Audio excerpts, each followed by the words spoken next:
My girlfriend threw away my dead wife's recipe while I was cooking it for my daughter, then slapped me. When I asked her why, she rolled her eyes and said, "You're lucky I'm willing to raise another woman's child. Most women wouldn't even look at you." I just nodded and went back to cooking. That was 8 months ago. Today, she's living in another state with nothing but her clothes. My ex-wife Liliana gave birth to the most beautiful baby boy I've ever met. Unfortunately, he died instantly because he was a stillbirth and he took Liliana's life in the process. I didn't even have time to grieve though, because all my focus went into taking care of my 4-year-old daughter Abby. It was because of her that for 12 years, I never even glanced at another woman. I just wanted to keep her world stable until the time of her 16th birthday when I met Veronica. She worked at the coffee shop near my office and always remembered my order. But most importantly, she always asked about Abby, always got her little gifts like hair ties and lip gloss. She'd touch my arm when I talked about Liliana and say things like, "She sounds amazing. You both must miss her so much." Well, me and Abby had a strict no secrets policy, but I broke the rule for Veronica, or so I thought. I came home from a date one day when Abby started squealing. "When were you going to tell me you were seeing someone?" I didn't know what to say. 16 years of parenting and I still couldn't sneak a girlfriend past a teenager, but she just giggled, "Dad, you deserve someone who makes you smile like that again." Fast forward 6 months later, and Veronica moved in. The changes started small. She rearranged Liliana's spice rack because it was more efficient that way. She donated Liliana's apron to Goodwill while I was at work saying it had gotten moldy. But I just figured these were the growing pains of having a partner in my life again. Until one day, when everything changed. Abby wasn't home, and I was cooking homemade carbonara using Liliana's recipe, the one Abby had grown up with and loved. I was just about to add the salt when suddenly Veronica took the recipe and threw it into the garbage disposal. "You need to stop living in the past. It's pathetic how you cling to a dead woman's recipes." Before I could respond, her hand struck my cheek. Slap. "You're lucky I'm willing to raise another woman's child. Most women wouldn't even look at you." So I hit her back and sent her flying across the room. Lol JK. I just nodded and went back to cooking. You see, ever since Veronica moved in, Abby was laughing a lot more. She constantly told me how much she loved her, how happy she was to have a mom again. And the last thing I wanted to do was make Abby go through another loss. But the more I put up with it, the bolder Veronica got. I caught her telling Abby that her real mother probably would have left anyway when she thought I couldn't hear. At family gatherings, she'd pull my sister aside and sigh about how difficult teenagers could be, especially ones dealing with grief. But through it all, Abby really did seem happy. I'd come home to find them dancing in the kitchen to Taylor Swift while cooking dinner together. They started their own inside jokes that I didn't understand and would burst out laughing at random moments. I could handle whatever Veronica threw at me if it meant Abby had stability. But in hindsight, I should have noticed that it happened too quickly to be real. Anyway, a few weeks later, we went to visit Miami. Normally, Abby would sleep until noon and complain about the hotel breakfast being over. But this time, there was something weird going on. At meals, Abby would pick at her food, and Veronica would nod approvingly. When I mentioned it, Veronica laughed and said, "Girl stuff. We're doing a little health kick together." I tried to pull her aside and ask if everything was okay, but every time she'd just push me away and say, "Leave me alone, Dad," before going back to keeping her streaks on Snapchat and ignoring me. I told myself that it was probably just her period, and it would go away soon. Well, 2 weeks after we got back, I came home from work early with Panda Express, Abby's favorite. I knocked on her door, and when she didn't answer, I walked in. What I saw made my knees buckle. My daughter looked like a skeleton. Her cheekbones jutted out and her clothes hung off her frame. She was standing on a scale, crying. I dropped the food and ran to her. "Baby, what happened? What's going on?" She collapsed in my arms and between sobs told me everything. Veronica had been telling Abby that Liliana would be disappointed in how she'd turned out, that she was an embarrassment to her mother's memory. I saw red, but first I needed to take care of my daughter. I carried her to the kitchen and made her favorite pasta. While she ate, I went through my phone. Because I had an ace up my sleeve. I had been recording Veronica for months. Every slap, every insult, every threat. I had videos of her throwing away Liliana's things and screenshots of her draining our savings. I'd even installed a camera in the living room that caught her poisoning the goldfish, and I was going to make her regret how she treated Abby. I pulled out my phone and texted Veronica that I was taking Abby to urgent care for dehydration. My fingers trembled as I typed, knowing this would force her to rush home from work. She'd want to control the narrative before anyone else could see what she'd done. Abby pushed her half-eaten pasta around the plate, her skeletal fingers barely able to grip the fork. I helped her to the couch and wrapped her in Liliana's old quilt, the one Veronica hadn't managed to throw away yet. Her breathing was shallow and labored,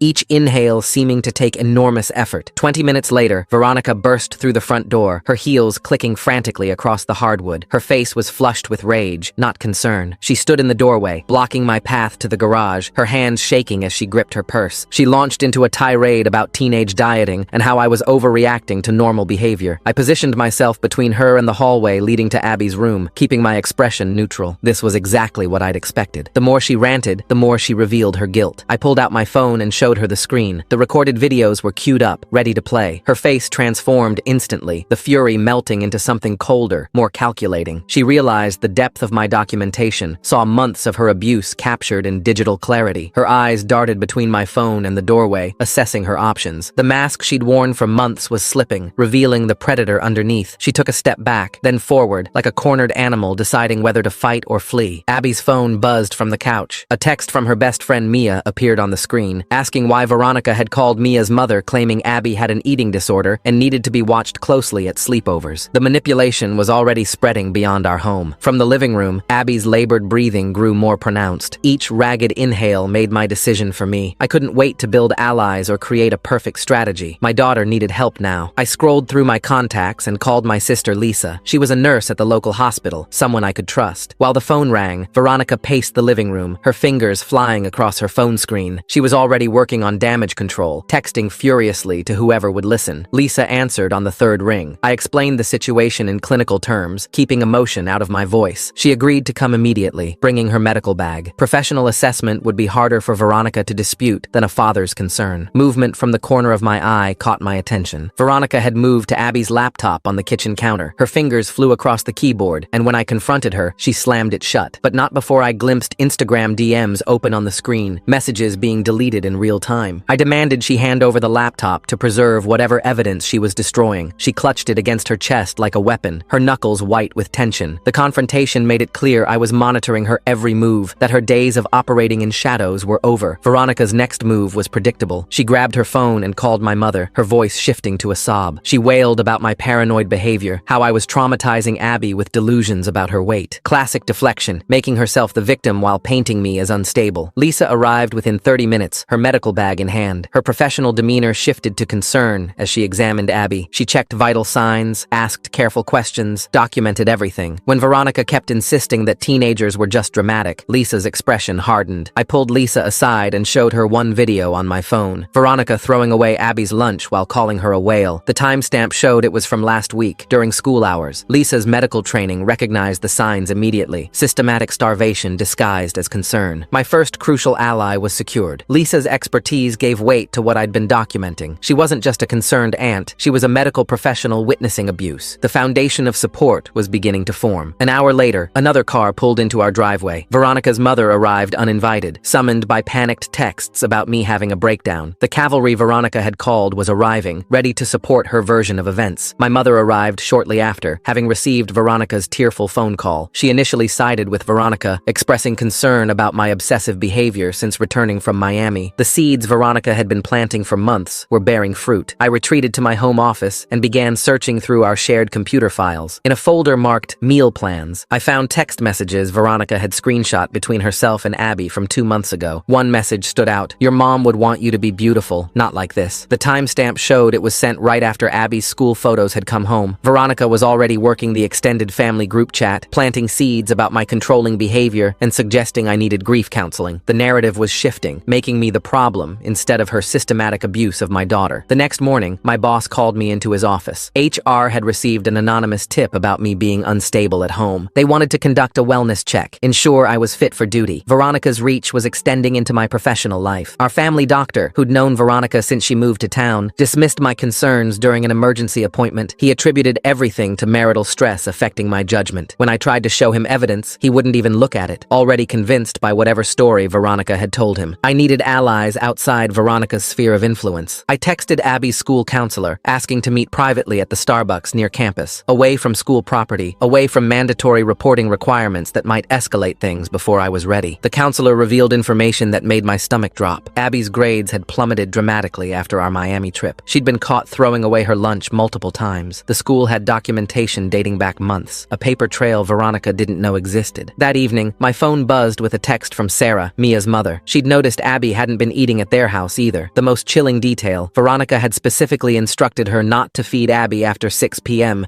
claiming it was for health reasons. I spent hours creating a timeline, connecting dots I'd been too blind to see. Veronica's control over Abby's eating started the same week she threw away Liliana's recipes. The symbolism wasn't lost on me. Erasing Liliana meant erasing the comfort food that connected Abby to her mother. An unexpected ally emerged when Janet, Veronica's hairdresser, reached out through Facebook. She'd overheard Veronica bragging about finally getting that girl spiral under control. Even casual acquaintances were noticing something was wrong. I met Sarah for coffee and shared select pieces of evidence. She agreed to document any further incidents at her house, admitting that Veronica had made her uncomfortable for months with strange rules and requests about Abby's diet. Veronica must have sensed Sarah pulling away. She started telling other moms in their social circle that Sarah's house wasn't a safe environment for Abby. The isolation tactics were expanding, cutting off Abby's support network one family at a time. Abby's PE teacher reached out next, asking to meet for coffee. She'd noticed Abby's weakness during class, her inability to complete basic exercises. Another professional was seeing what Veronica had tried so hard to hide. The web of deception was starting to unravel, but Veronica was fighting back with everything she had. Each ally I gained, she tried to discredit. Each piece of evidence I collected, she countered with accusations of paranoia. The battle lines were drawn, and Abby was caught in the middle, growing weaker by the day. Veronica's campaign intensified over the following days. She sent messages to our mutual friends and the extended family group chat, expressing concern about my mental health crisis. Her texts included specific workplace contacts she'd memorized from my phone, asking them to check on me with love and support. The manipulation was surgical in its precision. I recognized the pattern immediately. This was the same isolation tactic she'd used on Abby, making others believe the victim was unstable, cutting off support systems before they could form. My phone buzzed constantly with well-meaning messages from colleagues asking if I needed help. During my morning workout, the gym receptionist pulled me aside. She mentioned seeing Veronica force Abby to weigh herself in the lobby last month. The memory still disturbed her. Veronica had called Abby disgusting while other members stared in horror. An independent witness had emerged without my prompting. My co-worker Tom approached me in the break room later that day. Veronica had contacted him about my supposed breakdown, but something in her story didn't sit right with him. I warned him privately about her manipulation tactics. His ex-wife had been similarly controlling, and he recognized the signs immediately. Not everyone was falling for her narrative. That evening, I backed up all evidence to multiple cloud services and gave Lisa access credentials. If something happened to me, she'd have everything needed to protect Abby. The precaution felt paranoid but necessary, given Veronica's escalating behavior. I contacted the police to file a report. The officer listened patiently, but explained that without physical injury to Abby, they couldn't intervene in what appeared to be a family diet dispute. They made a report for documentation purposes, but I left feeling more alone than before. Over coffee the next morning, I met with 3 parents from Abby's friend group. I shared specific incidents they could verify independently. As we compared notes, a pattern emerged. Veronica had imposed bizarre food rules whenever Abby visited their homes. No snacks after school, no seconds at dinner, water only, no juice or soda. They'd thought it strange but hadn't wanted to interfere. Sarah made a disturbing discovery when reviewing her family's finances. Veronica had been intercepting Abby's lunch money for weeks. She'd convinced Sarah to give it to her directly, claiming Abby was buying junk food. In reality, she was keeping Abby hungry at school, another control mechanism disguised as concern. My phone rang with an unfamiliar number. A woman from Veronica's previous town had seen a social media post about our situation. She revealed that Veronica had been fired from her last job for bullying a teenage intern. The pattern was expanding beyond our family. My mother began questioning Veronica's version of events. My measured responses to Veronica's escalating accusations created doubt. She asked why Veronica seemed more focused on attacking me than helping Abby. The first crack in Veronica's support system appeared. Abby's Sweet 16 party loomed next week like a deadline. Veronica had been planning it for months, and I discovered she intended to announce our engagement at the celebration. The thought of that performance, with Abby in her current state, made me sick. The PE teacher shared something that shattered my remaining composure. Abby had submitted an essay about feeling like a disappointment to both her mothers. Her own words revealed the psychological damage Veronica had inflicted, documented in her shaky handwriting. At Sunday family dinner, Veronica's mask finally slipped in front of witnesses. When Abby reached for seconds of mashed potatoes, Veronica physically slapped the plate away. The crack of ceramic on tile echoed through the dining room. My parents stared in shock, finally seeing what I'd been trying to tell them. Late that night, Veronica knocked on my office door. She made an offer. Forget all this if I'd just let her fix Abby properly. Her eyes gleamed with a fervor that chilled me. I refused, and she left with a smile that promised consequences. Lisa and my mother met for lunch without telling me. They compared what they'd observed, and the inconsistencies in Veronica's stories became impossible to ignore. My mother called that evening, her voice heavy with guilt for not believing me sooner. While organizing Abby's medication, I made a horrifying discovery. The herbal tea Veronica insisted Abby drink each night wasn't herbal at all. The pharmacy label, partially scraped off, revealed double-strength sleep aids. No wonder Abby was exhausted despite sleeping 12 hours. She was being drugged. Veronica's support network crumbled daily. Only her mother and 2 friends from her book club still defended her. Everyone else had witnessed too much, heard too many contradictions, seen too much evidence to maintain their denial. Janet the hairdresser provided the most damning testimony yet. She'd kept notes after feeling uncomfortable with Veronica's comments. Direct in-depth quotes included Veronica saying she needed to break Abby before she got too old to control. Her own words, documented by a neutral party, revealed her true intentions. Lisa canceled her vacation plans to support us through the confrontation. Veronica threatened her nursing license, claiming she'd file complaints about unprofessional conduct. Lisa didn't waver. Family came first, and she wouldn't abandon her niece. We developed a system where Lisa checked on Abby daily, while I documented Veronica's responses. Every interaction was recorded, every reaction cataloged. The evidence mounted into an undeniable pattern of abuse. Tom offered to scare Veronica into leaving. He knew people who could make her uncomfortable enough to disappear. Despite my rage, I refused. This needed to be done right, through documentation and truth, not intimidation. During an argument in our bedroom, Veronica's careful control shattered. She admitted throwing away Liliana's things to make room for a real mother. Her confession, caught on my hidden recorder, revealed the depth of her jealousy toward my dead wife. 3 families shared birthday party photos from the past year. The visual timeline of Abby's weight loss was undeniable. From healthy teenager to skeletal figure in just months, the photographs told a story Veronica couldn't dispute. Even Veronica's mother began distancing herself after hearing Janet's testimony. The hairdresser's detailed notes and willingness to speak publicly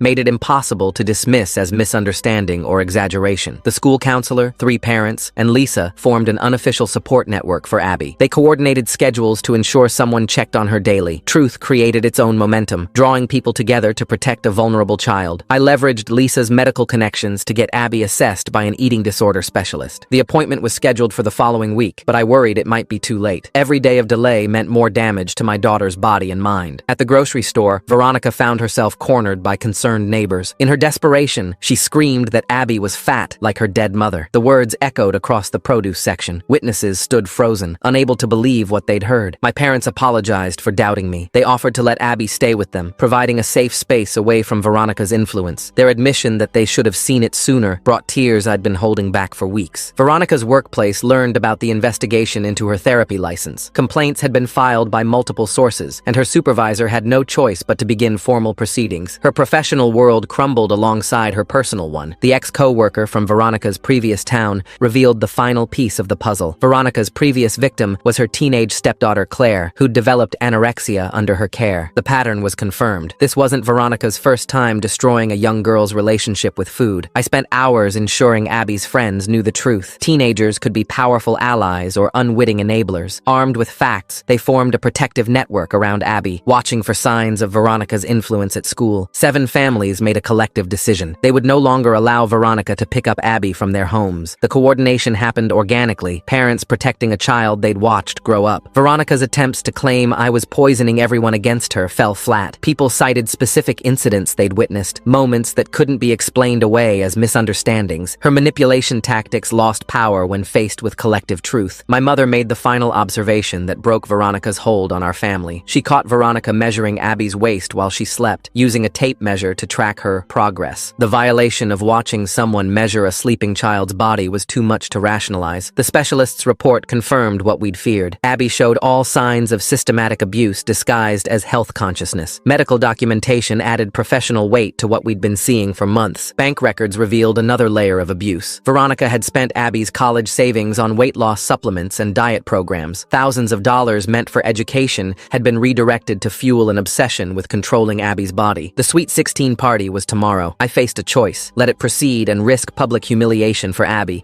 or cancel and deal with Veronica's rage. Abby begged me to cancel, tears streaming down her sunken cheeks. I arrived at the bakery to check on the cake order. What I found made my decision clear. Veronica had ordered a cake saying, "Finally perfect at 16, with before and after photos of Abby. She planned to publicly claim credit for fixing my daughter. Instead of causing a scene, I quietly contacted each invited family. I asked them to support Abby no matter what happened at the party. The maturity required to handle this with grace rather than rage surprised even me. The party proceeded, but not as Veronica planned. One by one, guests refused to congratulate her on Abby's transformation. Her prepared speech fell flat when no one would raise a toast to her success as a mother. Truth spread organically through the party. Guests compared notes about what they'd witnessed, sharing stories in hushed conversations. Veronica's narrative crumbled as people realized they'd all seen pieces of the same disturbing puzzle. Desperation drove Veronica to her final public mistake. She tried to force Abby to thank her publicly for making her beautiful. The room fell silent as Abby broke down crying, her sobs echoing off the decorated walls. I stepped between them, ending Veronica's performance with quiet authority. The party dissolved quickly after that, guests leaving with murmured sympathy sympathies and promises of support. Veronica's therapy supervisor called the next morning. After receiving my evidence and multiple complaints, they were suspending her license pending investigation. Career consequences manifested swiftly once truth reached professional channels. Abby finally felt safe enough to share her truth with those who mattered most. In careful, measured words, she described months of manipulation, control, and psychological torture disguised as love. Through Facebook, Claire reached out. Veronica's previous victim offered to testify about the patterns she recognized. Another survivor emerged, willing to speak truth about what Veronica had done to her years ago. I compiled everything into a comprehensive timeline. Every incident, every witness, every piece of evidence organized chronologically. The escalation of abuse became undeniable when laid out systematically. Veronica's last supporter, her mother, finally saw the evidence clearly. Faced with documentation from multiple sources, she withdrew her support. Her daughter stood completely alone. Her web of deception finally unraveled. The next morning, I organized an intervention-style family meeting at my parents' house. Everyone who'd witnessed Veronica's behavior gathered in the living room. Lisa, my parents, Sarah, Janet, even Tom from work. One by one, they shared what they'd seen. Janet read from her notes about Veronica's bragging. Sarah described the lunch money scheme. My mother demonstrated the waist-measuring incident with trembling hands. The collective testimony painted an undeniable picture of systematic child abuse. Even those who'd defended Veronica longest couldn't argue with the accumulated evidence. Her guilt became unanimous among everyone present. I pulled out Abby's laptop, which I'd finally gotten access to after Veronica left it unlocked during her morning shower. The browser history revealed her planning documents, detailed schedules for restricting Abby's food intake, research on how to convince doctors a teenager needed hospitalization for failure to thrive, even draft emails to boarding schools specializing in troubled teens. The family collectively decided Veronica had to leave immediately. My father offered to help pack her things. Lisa drafted a simple agreement stating she'd move out within 48 hours. Everyone agreed we'd present a united front. No more manipulation, no more dividing us against each other. That evening, Veronica's extinction burst began. She created multiple fake phone numbers and social media accounts, bombarding Abby with messages, each one crueler than the last, telling her she'd ruined everything, that she was just like her dead mother, weak and pathetic. My daughter's phone lit up constantly with the harassment. The message bombardment triggered Abby's first panic attack. Her breathing became erratic, her thin frame shaking uncontrollably. Lisa rushed her to the emergency room while I stayed behind to deal with Veronica. The medical staff stabilized Abby, but the psychological damage was evident. Some family members began wavering, wondering if we'd pushed Veronica too hard too fast. My mother questioned whether the confrontation had been too aggressive. Their doubt frustrated me, but I understood. They hadn't lived with Veronica's daily abuse like Abby and I had. While others dealt with Abby's crisis at the hospital, I returned home to handle Veronica alone. She was in our bedroom, throwing clothes into suitcases with violent movements. The house felt different with just the two of us there, charged with an electricity that made my skin crawl. I made a choice that surprised even me. Instead of another confrontation, I began packing Veronica's things myself, carefully folding each item and placing it in boxes. The methodical action seemed to deflate her rage. She stopped her frantic packing and watched me work. My compassionate approach triggered something in Veronica. Her face crumpled as she realized she'd truly lost. The careful control she'd maintained for months shattered completely. She sank onto the bed, her body language shifting from aggressive to defeated. She arrived at the house the next morning for what would be our final face-off. We stood in the kitchen where it had all started, where she'd first thrown away Liliana's recipe. The symbolism wasn't lost on either of us. This was where her campaign against my family began, and where it would end. Veronica alternated between different tactics, trying to find something that would work. She threatened to destroy my reputation at work. She offered to get therapy if I'd take her back. She even tried appealing to our supposed love, reminding me of our early days at the coffee shop. I remained silent throughout, continuing to pack her belongings. Then she revealed something that made my blood run cold. She'd targeted our family specifically because Abby reminded her of Claire, her previous victim. She wanted to get it right this time, to prove she could control a teenage girl without completely destroying her. My daughter had been nothing more than a do-over project. Lisa arrived with papers from a lawyer, not for a court battle, but for a mutual separation agreement with documented boundaries. No contact with Abby, no attempts to reach out to family members, no showing up at my workplace. Simple, clear terms that would protect us without a lengthy legal fight. I faced a choice. I could press charges for child abuse and drag Abby through a traumatic legal process, or I could let Veronica leave quietly if she agreed to permanent no contact. The decision wasn't about me or my anger. It was about what would help Abby heal fastest. I chose my daughter's well-being over revenge. I offered Veronica a clean exit if she'd sign away all claims to our family. No drama, no court, no public humiliation, just a quiet departure and a promise to never return. The offer required more strength than any confrontation would have. Veronica signed the papers, but not before playing one last card. She claimed she was pregnant with my child. The timing was suspicious, this revelation coming only when she'd lost everything else. Her hands moved protectively to her stomach in a gesture that seemed rehearsed. I called her bluff immediately. I offered to drive her to the pharmacy for a pregnancy test right then. We could settle this question before she left. Her expression faltered as she realized I wouldn't be manipulated by this final desperate ploy. When that failed, she tried claiming I'd abused her throughout our relationship. But when Lisa asked for specifics, Veronica couldn't keep her stories straight. She contradicted herself within minutes, mixing up dates and inventing incidents that Lisa knew hadn't happened. Veronica left that afternoon with nothing but her clothes and personal items. Her reputation in our community was destroyed. Word had spread organically through concerned parents and professionals. She'd never work with vulnerable populations again in our area. In the driveway, as she loaded the last box into her car, Veronica dropped all pretense. Her mask completely gone, she looked at me with naked hatred and delivered her final blow. She said Abby would always be broken now, just like her mother. The cruelty of comparing my daughter to my dead wife was her parting gift. I held up my phone, showing her it was recording. Just like everything else, I had her final confession captured, insurance against any future attempts to contact us or spread lies about what happened. She drove away knowing I held all the evidence.